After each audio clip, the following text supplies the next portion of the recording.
it's time for Trinity class. And even though I have very little voice tonight, the show must go on. So we talked about the energy of courage. Courage is a very simple energy to get you to experience. It's almost mechanical in the way you go about it.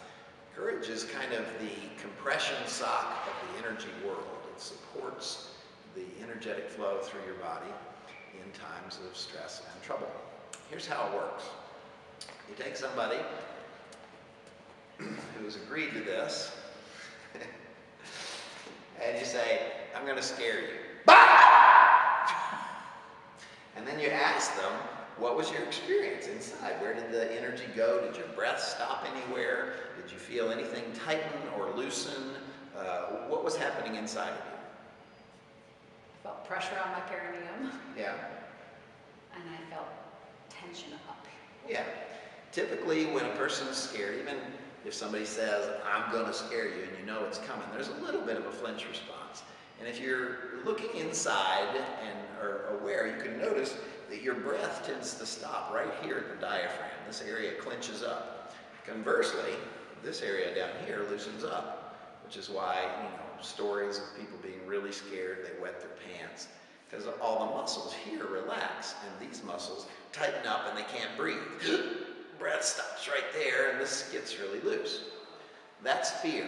That is the physiological response to fear.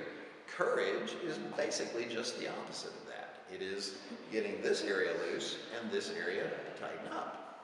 That's pretty much the experience of courage. I'll show you how you do it. The easiest way is to have some sort of belt or something like that. This is a weightlifting belt that I use in my morning workout.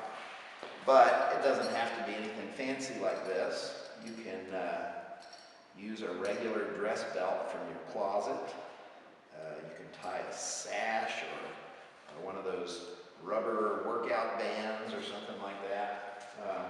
You just have to get it in the right place. It has to go right below your belly button, right through there. That's probably not tight enough. You want some good tension, but not uncomfortable for the person. How's that feel? Okay. Now, if you have a friend, but you don't have a belt, you can do the same thing just by holding it. You take your right hand and you place it right in front of their emotional chakra, which once again is below the belly button, and your left hand right behind them. And you have to apply a little bit of pressure. It can't be just touchy. You have to press in a little bit. But any of these methods will work. You can do it with a partner, you can do it with a belt, whatever. You just want some pressure across here. And then you say, I'm going to scare you again. Be aware of what's happening inside. All right, what happened at that time? Better. Yeah. Typically, the person doesn't hold their breath anymore. There's not that. This pressure down here allows this to stay loose. So you breathe, the energy continues to move through you, and this area doesn't get all loosey. You have some nice activation here.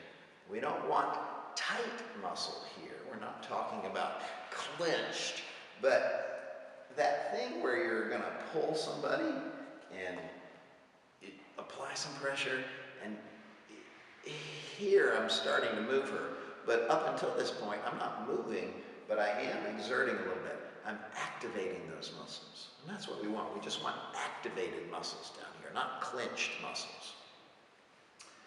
So once again, if you can get this effect here, where it's tight here and loose here, you're experiencing courage. That's really all it is. It is a physiological sort of sensation. Now, you can't walk around with a weightlifting belt on most of the time, so there's a little trick for how you can do this otherwise. Take this off. This is the same principle that is applied if you have a nervous little dachshund that runs and hides under the table whenever it thunders and lightnings. You can get a shirt, a tight compression shirt that the dog wears called a thunder shirt, and it makes them not scared of the thunder. It's the same sort of deal. You can do it on your own though, and it looks like this. First of all, you take some sort of fear or anxiety, something that you're worried about. It doesn't work if you don't have some emotional tension to start with. I'm going to say that again. Courage requires that you have some fear. You can't experience courage without a little bit of fear. They work together.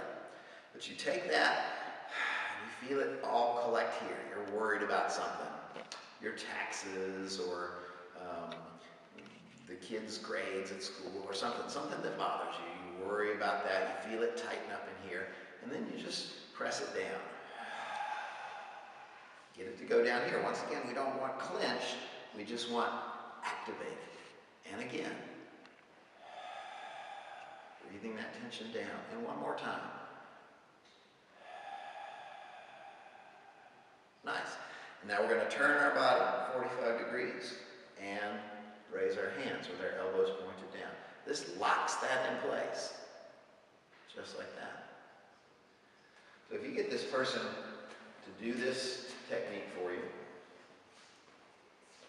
breathing down, and again, and again,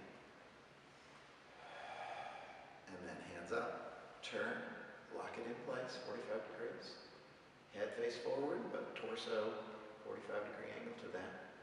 They're now in a courage position. What did you experience? It was no big deal. Centered. Yeah, no big deal at all. That's what courage feels like, when you have that sense of, hey, stuff's happening, but it's no big deal. Because I'm not being clinched by the fear, I'm using the fear to strengthen that abdominal wall right in front of your emotional chakra. That's how it works. It's a very simple technique. Try it at home. If you like it, come to Trinity class. We'll teach you more.